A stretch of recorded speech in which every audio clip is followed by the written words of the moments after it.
warahmatullahi wabarakatuh. Saya Oktari Sauni dari kelas 11 IPA 1. Di sini saya ingin menjelaskan 4 materi yang berbeda. Yang pertama yaitu proses pembentukan urin, yang kedua nama-nama kelenjar, bagian-bagian kelenjar serta hormonnya.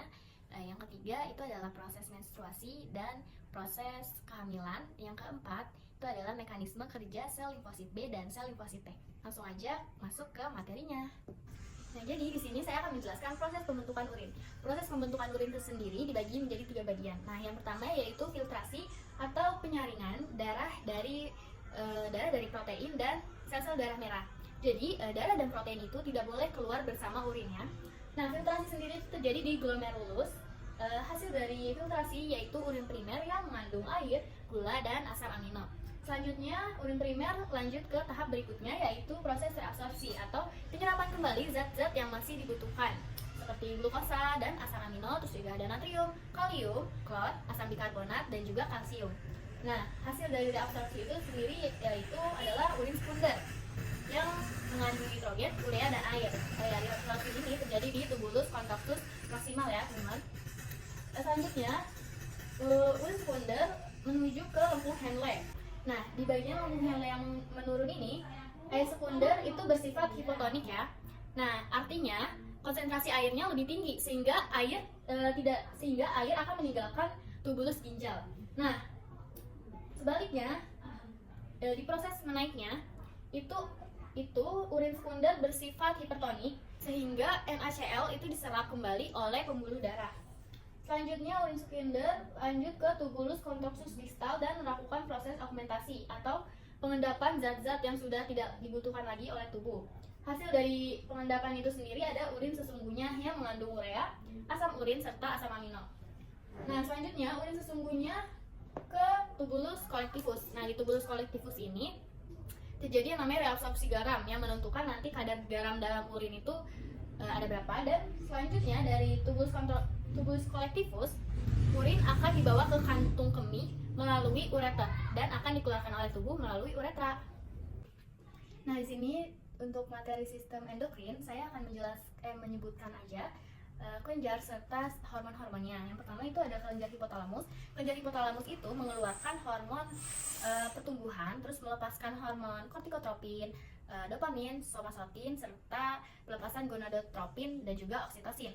Nah, untuk kelenjar hipofisis itu ada hormon ACTH, FSH, oksitosin, GH, LH, prolaktin, TSH, serta ADH. Nah, untuk kelenjar tiroid itu menghasilkan hormon T3, T4, terus juga kalsistosen dan T3. Dan untuk kelenjar paratiroid yang dihasilkan itu ada hormon PTH. Lalu untuk kelenjar pankreas yang dihasilkan yaitu hormon insulin dan glukagon. Nah, lalu untuk kelenjar adrenal yang dihasilkan yaitu hormon PHFH dan androgen, terus kortisol, terus epinefrin, dan juga norepinefrin. Nah, untuk kelenjar untuk ovarium, testis, dan plasenta itu masuknya ke kelenjar reproduksi. Kelenjar reproduksi untuk yang ovarium itu menghasilkan hormon estrogen dan progesteron, sedangkan yang untuk testis itu menghasilkan kelenjar testosteron. Nah, selanjutnya untuk materi reproduksi aku mau jelasin proses menstruasi dan proses kehamilan. Jadi, proses menstruasi itu terjadi ketika lapisan dinding rahim atau endometrium ini itu dan sel telur yang tidak dibuahi meluruh keluar dari vagina. Sedangkan kalau melahirkan itu sel telurnya dibuahi ya. Nah, jadi tahapan-tahapan melahirkan yang pertama itu ovulasi, yaitu ovarium melepaskan sel telur dan bergerak ke tuba Fallopi. Lalu yang kedua itu fertilasi, pertemuan antara sel telur dan juga sperma di tuba Fallopi. Lalu ada implantasi, yaitu telur yang telah dibuahi menempel pada dinding rahim dan kehamilan pun dimulai, lalu membentuk zigot dan hormon kehamilan pun terbentuk dan sampai melahirkan. Oke, lanjut di materi terakhir yaitu cara kerja sel limfosit B dan sel limfosit T. Kita sel limfosit B dulu ya. Nah, jadi cara kerja antibodi itu dia tidak bisa mematikan antigen, cuma bisa melemahkan antigen dan menguatkan sistem imun. Nah, melemahkan antigen itu ada 3 proses. Yang pertama netralisasi. Nah, jadi netralisasi itu menyebabkan antibodi menutup sisi penghubung determinan antigen sehingga antigen tidak berbahaya dan dapat dicerna oleh sel fagosit. Lalu agglutинasi atau penggumpalan. Nah, jadi antibodi memiliki 2 peningkatan. Semua sisi peningkatan tersebut berikatan dengan antigen berupa sel darah merah. Lalu selanjutnya adalah repitasi atau pengendapan. Nah, jadi peningkatan silang molekul antigen yang dapat terlarut dalam cairan itu tubuh setelah terendapkan, antigen akan dikeluarkan dan dibuang melalui fagosit.